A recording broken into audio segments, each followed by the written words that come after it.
नमस्कार, आप सभी लोगों का स्वागत है हमारी स्टेटस पर्सनल प्रतियोगिता में। सबसे पहले राजस्थान के सभी विद्यार्थियों का, अभिभावकों का व अध्यापकों का बहुत बहुत धन्यवाद जिन्होंने हमारी इस प्रतियोगिता में बढ़ चढ़ करके हिस्सा लिया है।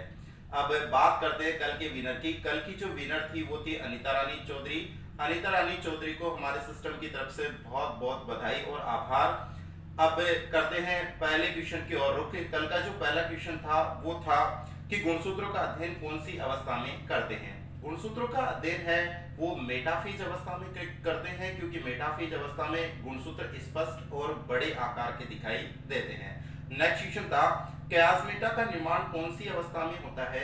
क्यासमेटा का निर्माण है वो अर्धसूत्री विभाजन की प्रोफेज फर्स्ट की चौथे नंबर की जो अवस्था है जिसका नाम है डिप्लोटीन, उसमें होता है। नेक्स्ट क्वेश्चन है एस अवस्था में गुणसूत्रों की संख्या कितनी होती है या कितनी रखी जाती है।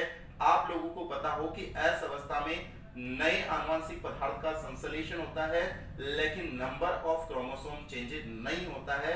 यूं कह सकते हैं वॉल्यूम या गुणसूत्रीय पदार्थ की मात्रा में परिवर्तन जरूर होता है, मात्रा दुगुनी जरूर होती है, लेकिन उसकी संख्या में परिवर्तन नहीं होता है, यानी एस अवस्था में संख्या में परिवर्तन नहीं होगा। और मानव के अकॉर्डिंग पूछिए तो एस अवस्था में 46 है तो 46 रहेगी और 23 है तो 23 रहेगी।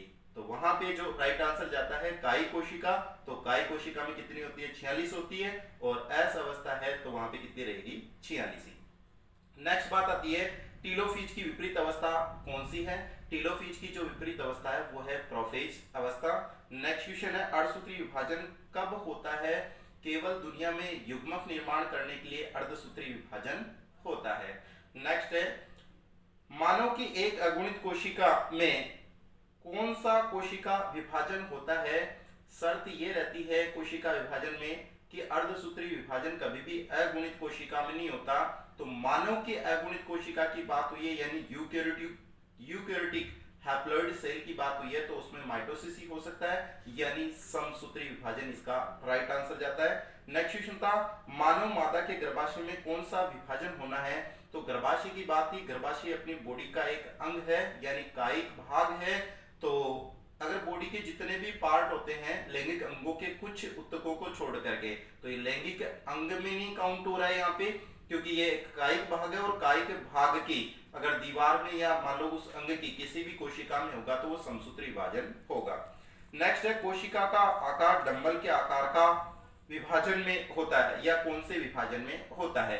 तो उसमें जो डंबलाकार शेप कोशिका का देखने का मिलता है तो वो मिलता है एमाइटोसिस यानी असूत्री विभाजन में। अगला क्वेश्चन था कि प्राणी कोशिका में कोशिका द्रव्य का विभाजन है कौन सी विधि से होता है। आप लोगों को पता हो तो प्राणी कोशिका में अगर साइटोकाइनेसिस को अगर देखा जाता है तो वो या तो खांच विधि बोल सकते हैं या गर्त विधि या पिट मेथड बोल सकते हैं। जैसे घर में आटे का लोया तोड़ते हैं उसी तरीके से क्या होते हैं कोशिका द्रव्य का विभाजन होता है। आप सभी लोगों का फिर से धन्यवाद जिन्होंने बढ़ चढ़ करके हमारी प्रतियोगिता को संपूर्ण राजस्थान पहुंचाया है। आप लोगों का बहुत बहुत आभार।